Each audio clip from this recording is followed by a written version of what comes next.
ठीक है। तो ये तो हम इस प्रोग्राम में मसलसल और मतवातर कह रहे हैं कि हालात साजगार नहीं हैं एहतजाजी तहरीक के लिए या हुकूमत को हटाने के लिए। अब इन हाउस तब्दीली जो है वो तो वाज़ेह हो गया, बस सेनेट का चेयरमैन आप हटा नहीं सके जहां आपकी क्लियर मेजॉरिटी है। तो मुश्तरका इजलास में जब पॉलिटिक्स को कहा जाता है आर्ट ऑफ पॉसिबिलिटीज़, ये अजीब अपोजिशन है।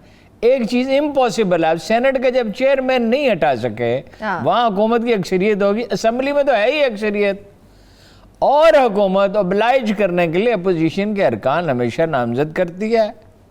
ये उसके वो होते हैं कि ये 2 दर्जन आदमी हैं, ये 3 दर्जन आदमी हैं, ज़ाहिर है हुकूमत से काम कराने होते हैं, कोई सड़क बनवानी है, कोई पुल बनवाना है, कोई करना है, तो वो ऐसे ही मौके के लिए हुकूमत 1, 2, 3 दर्जन आदमी को ओबलाइज करती है। मौलाना फजल रहमान के भाई उनमें शामिल हैं, उनमें शामिल हैं। अच्छा, वो नहीं आए। अब उनका नया कार्ड क्या है? क्या? वही जो जनरल मुशर्रफ के खिलाफ इस्तेमाल किया गया था, वकीलों की तहरीक, बार काउंसिल। मैं समझी नहीं यार, सब जरा दोबारा वकीलों की तहरीक। अच्छा, ये कौन प्लान कर रहा है? वो मीटिंग हुई है, मतलब प्लान क्या कर रहा है, उसकी सारी खबरें छपी हुई हैं। अच्छा, वो उसमें मल्टी पार्टी उन्होंने कॉन्फ्रेंस बुलाई, ऑल पार्टीज कॉन्फ्रेंस कर रहे हैं, लेकिन 8 पार्टीज नहीं थी उसमें, जो हुकूमत की हामी जमातें वो तो नहीं थी, अपोजिशन की पार्टियां थी।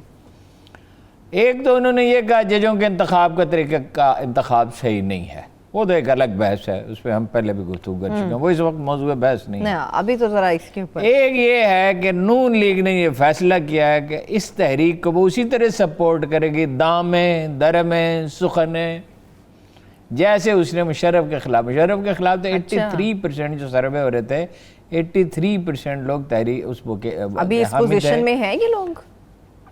अभी तो सवाल ही नहीं न पैदा होता। अभी ये क्या सवाल है? बात ये है कि आपके अपने तो आदमी गायब हो जाते हैं। हाँ।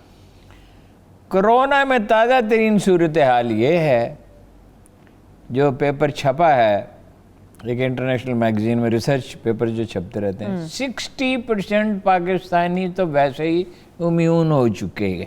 अच्छा, यानी उन्हें हुआ, खुद ब खुद ख़त्म हो गया, उसके सिम्टम्स ज़ाहिर नहीं हुए। और हमारा जो डेथ रेट है इसमें एवरेज 6, 7, 8, 9 है। इंडिया में क्या है? इंडिया में तो तबाही फिरी हुई है। 1132 एक दिन में। अब तक कितने लोग वहाँ वो उसकी नज़र हो चुके हैं कोरोना की? 84,000, चंद सौ ऊपर हैं, मगर मैं तो राउंड फिगर बता रहा हूँ। और 80 और 90 और 1 लाख के दरमियान रोज़ाना नए मरीज डिस्कवर हो रहे हैं। ठीक है, यहाँ 60% इम्यून हो चुके हैं। वहाँ सूरत हाल है। इससे हुकूमत की पोजीशन मजबूत हुई है। अल्लाह ताला ने करम किया। वैसे तो खान साहब हर वक्त कहते हैं हमारी स्ट्रेटजी से हुआ, चलिए हम मान लेते उनकी स्ट्रेटजी से हुआ। लोगों ने देना चाहिए, वो हमने उसकी स्मार्ट, उसकी पॉलिसी की हमायत की थी कि आप कारोबार हयात बंद नहीं करते, मईशत तबाह हो जाएगी। इंडिया की 23% आखिरी फिगर था, मेरा ख्याल अब 26-7% सुकड़ चुकी होगी।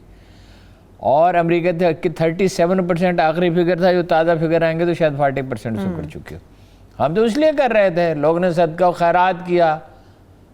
बहुत से लोगों को मैं जानता हूँ जिन्होंने अल्लाह से माफ़ी मांगी, दुआ रसूलुल्लाह सल्लल्लाहु अलैहि वसल्लम की बताई, हम भी दोहराते रहे, उलमाए कराम भी बताते रहे। उलमाए कराम से ही सुन के हमने सीखी और बार बार बताते रहे कि वबाओं के वो भी बयान किए। अच्छा, सदका जो है वो रद्द बला है।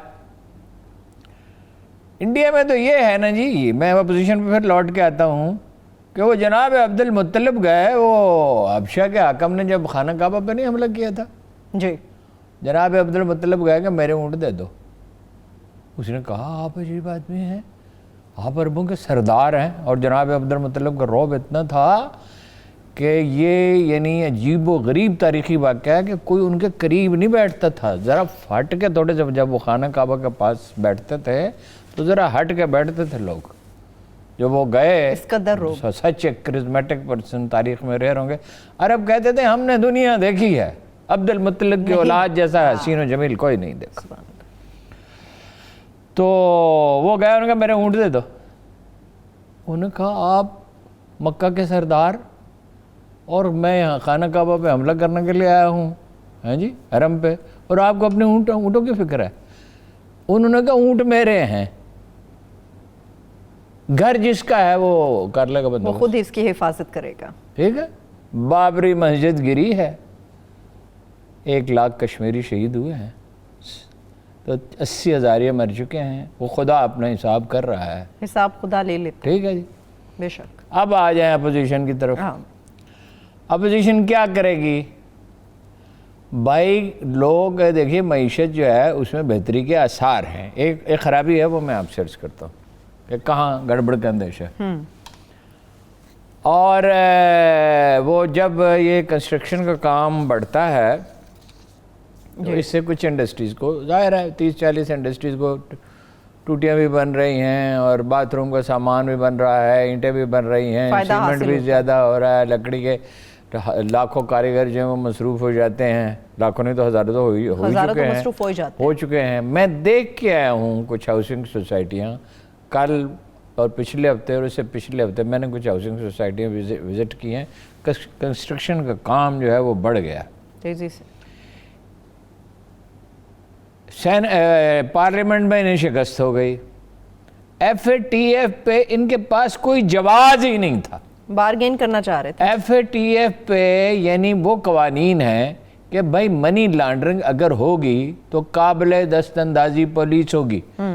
ये इंडिया में है, ये सोफराइन और श्रीलंका में है, बहुत से ममालिक में है। यही FATF का मुतालबा था। हम ब्लैक लिस्ट में तो जाने से रहे, हमें तो ग्रे लिस्ट से हमारी भी निकलना मजबूरी है। और मनी लॉन्ड्रिंग बहुत बड़ा इशू है। ये मनी लॉन्ड्रिंग पे बारगेनिंग करना चाहते थे और इनकी मैं जानत को फरासत को क्या को हम कहें, इमरान खान बड़ा सादा लो है, ये तो उससे भी गए गुजरे निकले। और भाई ये पॉसिबल ही नहीं है कि ये पास ना हो, इसलिए कि ये रिस्क इस्टेब्लिशमेंट कैसे ले सकती है? खुद तो इजलास ही ना बुलाते अगर रिस्क होता। अच्छा, दूसरा है वो वक्फ वाला, वो लोगों की समझ में नहीं आ रहा। वक्फ वाला ये है कि इस्लामाबाद में जितने वक्फ हैं, जिसमें मजहबी वक्फ भी हैं, ठीक है, ठीक है, उसमें FATF के प्लेटफॉर्म से ये एतराज़ आया कि भाई ये वेलफेयर के अदारे बना लिए इनके नाम पे, ट्रस्ट के नाम पे, जैसे जमातुद्दावा का था, वो क्या नाम था उसका, रशीद ट्रस्ट था, फलान ट्रस्ट था। अब मैं नहीं ये कह रहा कि ये मुलव्वस थे, यानी वेलफेयर के अदारे बना लिए और उसके ज़रिए जो है रुपया खतरा होता है, एक मनी लॉन्ड्रिंग के जरिए, एक इसके जरिए खतरा होता है, टेररिज्म के लिए इस्तेमाल होगा। खुदा न खास्ता ये नहीं कह रहे इन्वॉल्व है, लाल मस्जिद में हुआ था ना जी, ये नहीं, इनके बारे में मैं नहीं कह रहा, वो ये बगैर तहकीक के कैसे कहा जा सकता है? बिल्कुल बिल्कुल सही कह रहे वो तो हुकूमत का काम है। अब वो मनी लॉन्ड्रिंग में कौन मुलव्वस है? शरीफ खानदान, जो बार्गेन करना चाह रहे थे, जरदारी खानदान। आपने गौर नहीं फरमाया दो चीज़ों पे। एक तो बिलावल ने कहा खून का हिसाब चाहिए, जाहिर है मोहतरमा की अलमनाक वाक़े की तरफ उनका दखल था, और मोहतरमा के वालिद ग्रामी भुट्टो साहब का, भुट्टो साहब का तो मुझे पता है, मुझे गालियाँ बहुत इस पर पड़ेंगी। भुट्टो साहब ने एक आदमी को कत्ल कराया था, उसी का 74 में वो उन्होंने किसी को कत्ल कराया था, और आज तक ये पॉइंट आउट नहीं कर सकी पीपल्स पार्टी कई दफ़ा इख्तदार में भी आई कि नहीं वो जो आदमी कत्ल हुआ उसकी ये वजह हो सकती है। गंदम का मामला है, गंदम जो है वो इंटरनेशनल मार्केट में 21 से 24 रुपए तक हो गई है। चुनाचे पाकिस्तान से समग्र होकर ईरान भी जाती है, अफगानिस्तान भी जाती है, सेंट्रल एशिया भी जाती है। अब जब सेंट्रल एशिया वाले मंगवाएंगे 21 से 24 रुपए तक, तो वो 5 से 3,000 रुपए की हो जाएगी। तो वो पख्तूनख्वा से क्यों नहीं खरीद गए? पंजाब कहता है कि भाई हमारे पास ज़रूरत की मौजूद, सिंध के पास भी मौजूद है। अच्छा, अब उसके लिए ख़रीदारी करनी चाहिए। बलूचिस्तान में ज़रूरत की मौजूद नहीं है, होनी चाहिए, उसमें मरकज़ को भी, ज़ाहिर है मरकज़ की जिम्मेदारी है।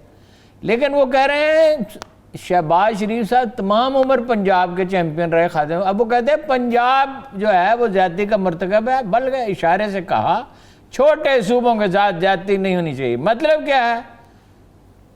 या तो मेरे नाल मुक्को, नहीं तो मैं भी वही बिलावल की ज़ुबान बोलूँगा। भाई सियासत फरमाएं, इमरान खान साहब की। वैसे गंदम की कीमत मैं आपको बता दूं बढ़ानी पड़ेगी, इसलिए कि गंदम अभी ज़मीन तैयार हो रही चक्की के आटे की कीमत में भी अगले इजाफा हो महीने के गया। आखिर में काम शुरू हो जाएगा। नवंबर के आगाज़ में उसकी बुवाई करनी होती है, उसकी प्राइस बढ़ानी पड़ेगी। अनपॉपुलर फैसला होगा, इसके सिवा कोई चारा नहीं, वरना पाकिस्तान से गंदम स्मगल होकर अफगानिस्तान जाती रहेगी। पाकिस्तान में भी प्राइस 2400 तक पहुंच गई है, बाज़ जगह पे 2400। चलिए ये बता दीजिए, आखिरी सवाल फिर ब्रेक की तरफ। हारून साहब, APC के लिए या जो भी ये लोग तय कर रहे हैं, बिलावल ने नवाज शरीफ साहब से रब्ता किया, नवाज शरीफ साहब वीडियो लिंक के जरिए आएंगे और एक कदर धुएंधार सी स्पीच भी करेंगे वो, तो क्या तहरीक को जोश देने के लिए है, खून गरमाने के लिए होगा, या कोई फायदा नहीं निकलेगा इसका? आगे समंदर है, पीछे खाई है, करेंगे तब देखिए। मसला ये नहीं है कि नवाज शरीफ पॉपुलर नहीं है। Nawaz Sharif is a very very popular leader.